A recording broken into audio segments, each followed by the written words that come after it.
Hi there, welcome back to Our Little Handmade Home. My name is Tanya, and it is my goal here at Our Little Handmade Home to help you turn your house into a home one stitch at a time. Today I'm going to be bringing you something a little different. We're going to be talking about ways to make time for quilting. It's all fine and dandy to learn all the tips and techniques and practice our squares, but if we don't have time to actually quilt, we're not going to get very far. So let's take a look at my favorite tips for how to make time for quilting.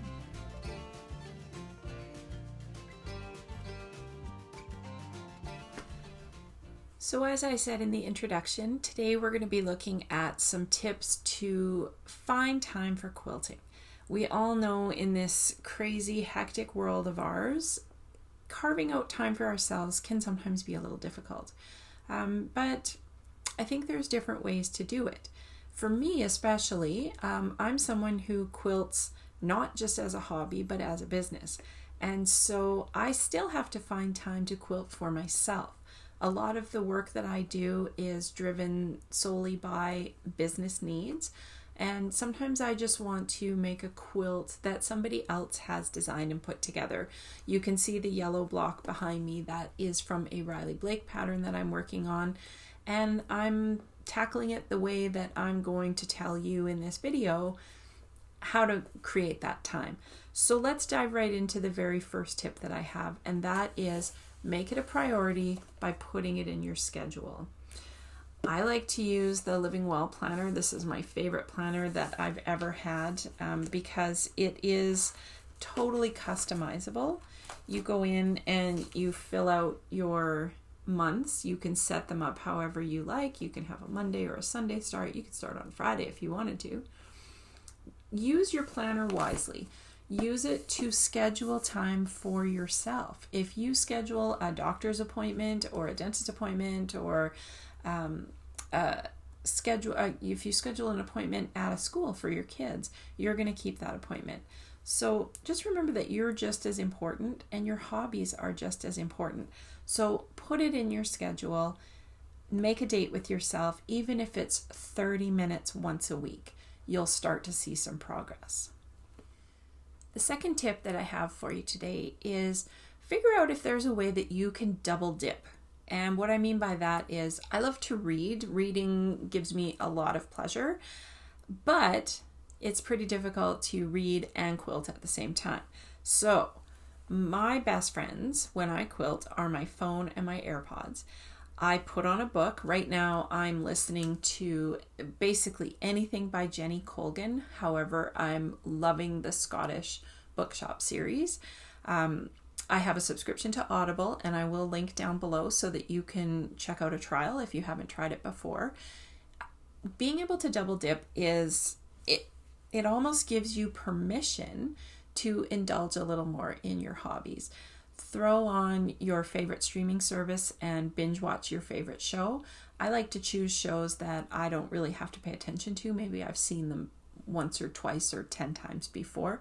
I find Gilmore Girls is a really good one for that. And give yourself the permission to do two things at one time. And you'll be amazed at how much you can get done when you get absorbed into your book or your show. Another really good tip that I have for you is let someone else do the heavy lifting. And by that I mean, if you're anything like me, you wander into a fabric store, you think you have a project in mind, you have a plan, you're looking for that one piece of fabric.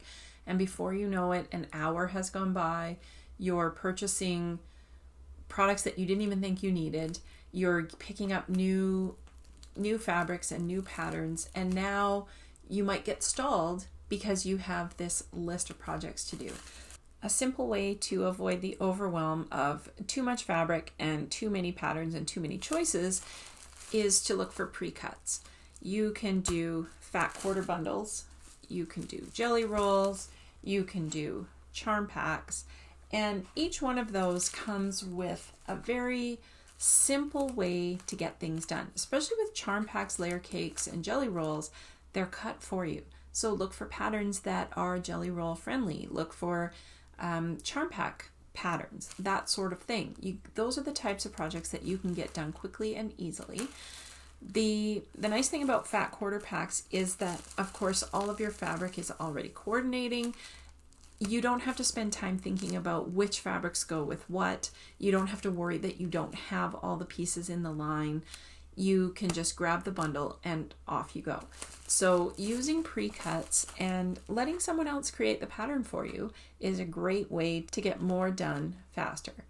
And I will leave a link below to my shop where I have some very quick, fast finish projects, pillow covers, table runners, and I do have a couple of quilt patterns that are not all that complicated, and you can get them done in a short amount of time. So when you focus on pre-cut fabric and easy to finish patterns, you're definitely going to get a lot more done in less time. So the final tip that I have for you in this video is think about using kits. Kits are fantastic. Everything's put together. You've already got the fabric, you've got the pattern. Sometimes you even have the backing fabric. Rarely do you have the batting, but that's not so bad. When you have a singular task for when you go to the quilt store, you're going to get it done. I personally belong to 2 of Annie's kit of the month. So the one that I'm in is the Holiday Quilters Club. So this is a different seasonal project that gets shipped every month to my house. I don't have to think about it. In this case, as I said, I don't have the batting, but I have everything that I need to make this project. I also get the Norfolk Quilt Block of the Month. It is another club that you can sign up for, and this one, of course, once you have all the blocks for the quilt, then you're finished that club. This one is ongoing. So kits like this and so many others. There are charm pack kits, fat quarter kits. You can join any number of monthly clubs where these types of things are shipped to you. If you don't have to think about it and everything that you need is at your fingertips, when you have your rolling portable sewing room, you can put your kit down on the bottom, and then when you have your 30-minute date with yourself or your 1 hour or whatever you've penciled in for your schedule, you just pull out your cart, you pull out your kit, and away you go. You're going to save a lot of time that way, and you definitely will get more done. So those are just a few of my tips on how to actually make time for quilting. I know that there are 100 different ways to carve out the time for this amazing hobby, and I would love to know what you do. So go ahead and leave a comment down below and let me know how you make time in your schedule in this crazy world for your passion for quilting. I absolutely would love to know, because maybe a lot of other people haven't thought of it either, and maybe it's something that would work for my schedule. Any of the links that I've talked about in this video, of course, I'm going to leave down below for you. I'll certainly put a link to the Annie's kit clubs, and I will leave a link down below for Audible, as I said. My patterns will be there, as well as my shop. And just remember that at the end of the day, this is a hobby. This is something that you should enjoy, and give yourself the grace to find the time to enjoy your hobby. It's supposed to be good for your mental health. It's not supposed to cause you extra stress. If you're like me and you quilt maybe as a business, maybe more than a hobby, but not quite a full-time job, consider separating what you do. Keep your sewing for pleasure versus your sewing for work. Keep them separate. Schedule them for different times of the day. I work on business quilts and materials during the day. My personal sewing is slated for the evenings, and usually 1 or 2 days a month where I take off from work and I spend the day at the sewing machine sewing for me and for my family. But whatever you do, however you choose to do it, whether it's 30 minutes a week or an hour a day, celebrate what you're doing. Congratulate yourself for finishing that block, that row, that quilt top, and get excited about it. Really enjoy it and pay attention to how it makes you feel. As soon as you recognize that you are really enjoying it and you're feeling better because you're doing it, you're definitely going to keep going. So stay tuned. Be sure to hit the subscribe button. You don't want to miss any of my videos. And I'll be back next week with another tutorial and a free pattern for you. I'll see you then.